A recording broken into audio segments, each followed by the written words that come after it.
Bonjour à tous. L'idée de ces petites vidéos, il y aura en fait 4 vidéos, c'est de parler un peu du thème de la miséricorde. Alors, moi je suis évidemment bien moins légitime, bien moins savant que ne pourrait l'être le père Daniel ou le père Xavier sur un sujet comme celui-là. Et donc l'idée, ça va être plutôt de partager avec vous ce que j'ai pu, ce qui a pu me toucher moi quand j'ai travaillé un petit peu ce thème-là. J'avais eu l'occasion d'y réfléchir il y a quelques années, notamment avec le père Grégoire à l'époque.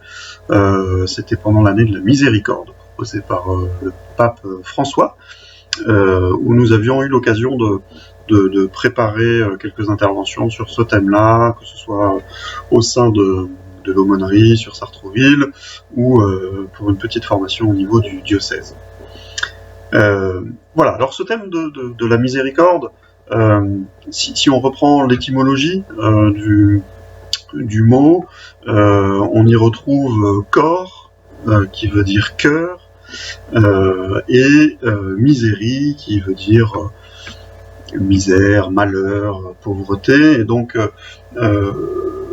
on a des grands saints qui nous ont parlé de la miséricorde. Saint Augustin, Saint Thomas d'Aquin ont insisté sur le fait que du coup cette miséricorde, qui est un mot qui peut paraître un peu désuet aujourd'hui, cette miséricorde finalement c'est cette façon que Dieu peut avoir de compatir, de poser son cœur à côté des malheureux, à côté de ceux qui souffrent, poser son cœur finalement sur notre misère à nous. Voilà, et donc évidemment par les temps qui courent en ce moment, c'est quelque chose qui résonne particulièrement dans cette période que nous vivons tous en ce moment, période évidemment de souffrance. Et donc Dieu qui pose son cœur aux côtés de cette souffrance. Alors si on regarde dans la Bible, on peut se rendre compte que l'Ancien Testament nous parle de miséricorde. C'est pas forcément l'image qu'on en a, mais clairement l'Ancien Testament nous parle de miséricorde, et évidemment c'est très présent dans le Nouveau Testament. Donc les deux premières vidéos, celle-ci et puis la deuxième, sont consacrées plutôt à l'Ancien Testament, et puis les deux dernières seront consacrées au Nouveau Testament, et en particulier l'évangile de Luc, qui est souvent appelé évangile de la miséricorde. Alors dans l'Ancien Testament, clairement ce thème de la miséricorde est extrêmement présent. On n'a pas forcément cette image du Dieu de l'Ancien Testament, comme on dit parfois, d'un Dieu miséricordieux, mais le Dieu de l'Ancien Testament, c'est bien le même que le Dieu du Nouveau Testament, et donc il est infiniment miséricordieux. Et il y a beaucoup de mots qui sont employés dans l'Ancien Testament pour nous parler de cette miséricorde, pour nous décrire cette miséricorde de Dieu. Mais il y en a deux. Il y a deux mots qui reviennent plus souvent, plus fréquemment, et qui nous disent des choses de cette miséricorde de Dieu. Ces deux mots, alors ces deux mots hébreux, je vais vous les donner en hébreu. Moi, je ne suis pas du tout un spécialiste de l'hébreu, mais bon, ça fait bien de donner des mots en hébreu, ça fait savant. Donc je vous les donne en hébreu. Le premier c'est Rachamin, et le deuxième c'est Reset. Alors qu'est-ce que veulent dire ces deux mots?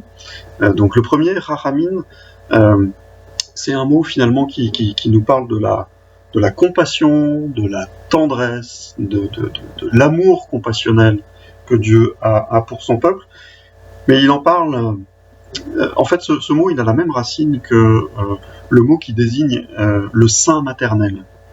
Et donc, c'est un mot qui nous dit que Dieu éprouve cet amour, cette compassion au plus profond de ses entrailles. C'est un mot qui nous parle des entrailles de Dieu. Des entrailles au sens sein maternel. De la même façon que ce qu'une mère éprouve pour son petit enfant, Dieu l'éprouve pour son peuple. il est touché au plus profond de ses entrailles, et cette compassion, elle vient de là. Cette miséricorde, elle vient des entrailles de Dieu, elle vient de son sein maternel, on pourrait presque dire. Donc voilà, premier mot, Rachamim, qui nous parle des entrailles de Dieu et de cette compassion qui vient du plus profond de ses entrailles.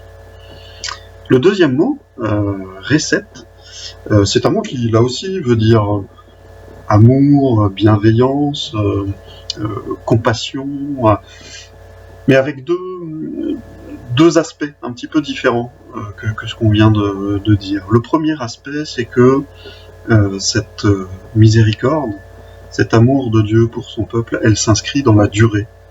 En fait, c'est pas une émotion instantanée, c'est pas un amour comme ça qui jaillit, mais c'est quelque chose qui vraiment s'inscrit tout au long de la vie du peuple de Dieu, et qu'en fait cet amour il est lié à la fidélité de Dieu pour son peuple.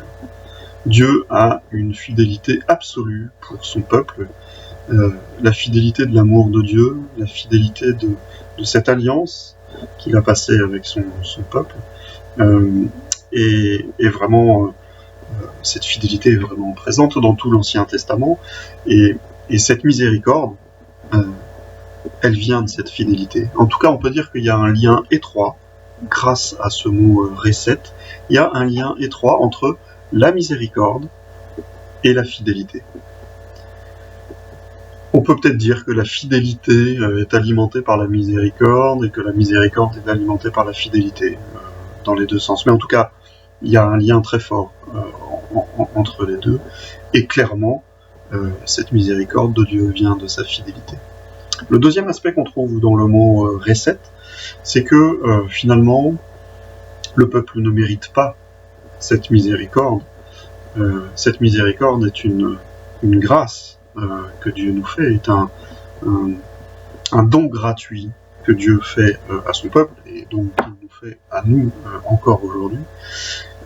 Et donc, voilà, il y a dans ce mot « reset », il y a aussi cette idée de gratuité, cette idée de grâce. Voilà, et donc on voit avec ces deux mots que la miséricorde de Dieu, elle vient des entrailles de Dieu, elle vient du plus profond de ses entrailles, elle vient de son sein maternel, et également que cette miséricorde, elle s'inscrit dans sa fidélité pour son peuple, et que cette miséricorde est une grâce, que cette miséricorde est un don gratuit que Dieu fait à son peuple. Voilà, donc pour rentrer dans ce thème de la miséricorde, deux mots qui nous disent des choses de la miséricorde de Dieu. Et ce que je vous propose dans la prochaine vidéo, c'est de regarder deux exemples, de regarder un passage du livre de l'Exode et de regarder un passage du livre du prophète Osée qui nous disent beaucoup de choses sur la miséricorde.